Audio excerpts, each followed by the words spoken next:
General जे सिंह साहब, आपके साथ शुरुआत करते हुए, आज श्रद्धांजलि देने की भी घड़ी है, तो एक नजर उस परिस्थिति पर भी है जो भारत और चीन के बीच इस खूनी झड़प के बाद उभरी है।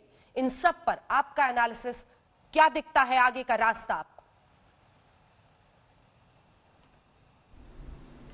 अंजना जी, सबसे पहले तो हमारे बहुत बहादुर और दलेर शहीदों को हमने अपना श्रद्धांजलि पेश करना है और अपना सलाम देना है फौजी स्टाइल में। दूसरी बात, आपने सवाल पूछा कि अभी आगे क्या होगा। मैं आपको आखिरी चीज़ जो हुई है वो हुई है, दोनों देश के foreign ministers, external affair ministers की बातचीत हुई है। उसमें क्या हुआ है उसकी स्टेटमेंट अभी तक नहीं आई, लेकिन मुझे उम्मीद है कि उन्होंने ये सलाह की होगी कि जो हुआ है ये ठीक नहीं है और हमें ऐसी चीज़ नहीं रिपीट करनी चाहिए या उसके लिए हालात पैदा नहीं करवाने चाहिए। दूसरी बात, उन्होंने कहा कि हम शांतिपूर्वक और डायलॉग के साथ इसका हल ढूंढेंगे और मैं समझता हूं कि ये दोनों देश कोशिश करेंगे।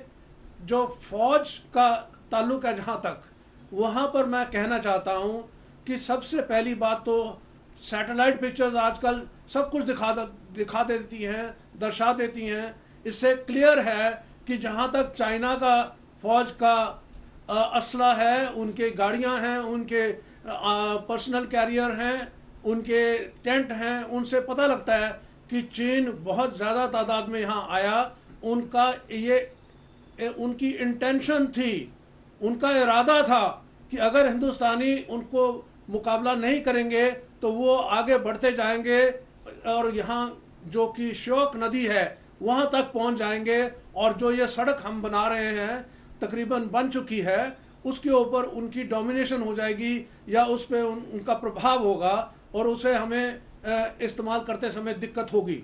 तो हिंदुस्तान की फौज सतर्क थी, हमने फौरन एक्शन लिया और हमने उनको रोका और उसके बाद जो एग्रीमेंट हुए उसके तहत वो दोनों तरफों ने कहा हम पीछे हट जाएंगे और हमने डिमांड ये की कि आपने स्टेटस को बदली किया है। स्टेटस को जो पहले अप्रैल के आखिरी हफ्ते में था वहां पे वापस आपकी फौज को जाना पड़ेगा। तो कहने का मतलब यह है कि अभी चीन आरोप लगा रहा है हिंदुस्तान पे कि हमने उनके ऊपर कोई वायलेशन ऑफ एलएसी या एलएसी का उल्लंघन किया। एक गलत बात है। चीन एलएसी को अपने सोच के मुताबिक आगे नहीं बढ़ाती जा सकती है। आप देख रहे हैं 56 में लाइन कहाँ थी, 1960 में लाइन कहाँ थी और ये और पश्चिम की तरफ आती गई है और 62 वॉर के बाद जहां है। अब ये जगह पता है, ये line of actual control Galwan की वैली में तो सबको पता था, दोनों तरफों को पता था। वहां से जब आगे आए हैं उनको पता है कि वो गलत कर रहे हैं कार्रवाई और इसलिए हमने जब रोका तो उन्होंने फिर मीटिंग के दौरान मान लिया कि अच्छा ठीक है हम वापस जाएंगे। तो हमने कहा ठीक है, हमारी भी जो फौज अभी आई है उसको हम वापस भेजेंगे। लेकिन कहने का मतलब यह है कि रात को वापस जाते समय उन्होंने अपना रुख मोड़ लिया और धोखेबाजी करने की कोशिश की और अपना एक कोई पोस्ट वहां पे बनाने की कोशिश की, तार लगा के, वायर लगा के, जो भी है।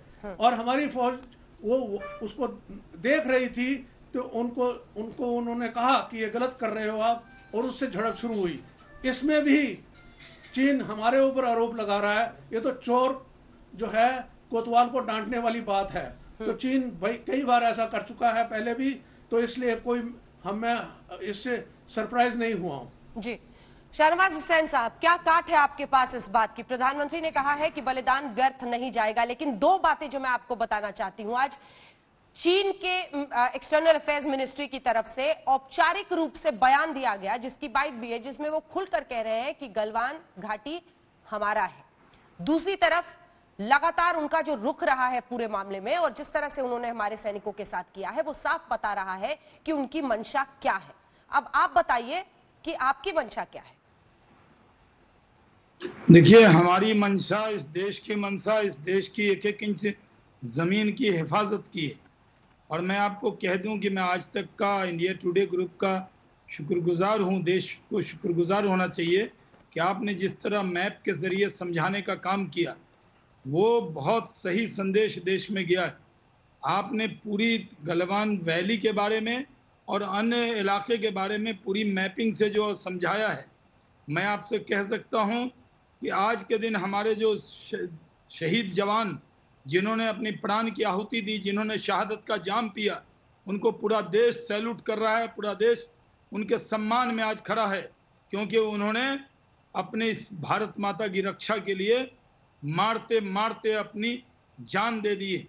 उन्होंने चाइनीज आर्मी जो पीएलए के लोगों ने जिस तरह की वहां पर हरकत की, हमारे जवान ने जो शहादत दी है, देश के प्रधानमंत्री ने कहा है वो व्यर्थ नहीं जाएगा। हमने उस इलाके में अपनी ज़मीन की हिफाजत की है और हमारे जवानों ने जो शहादत दी, प्रधानमंत्री जी के शब्दों में, वो व्यर्थ नहीं जाएगा। हम अपनी ज़मीन की रक्षा करने में सक्षम हैं और उसको करेंगे। प्रधानमंत्री जी ने आज उस पर स्टेटमेंट किया है और सर्वदलीय बैठक भी बुलाई है, क्योंकि व्यक्ति से बड़ा दल और दल से बड़ा देश होता है।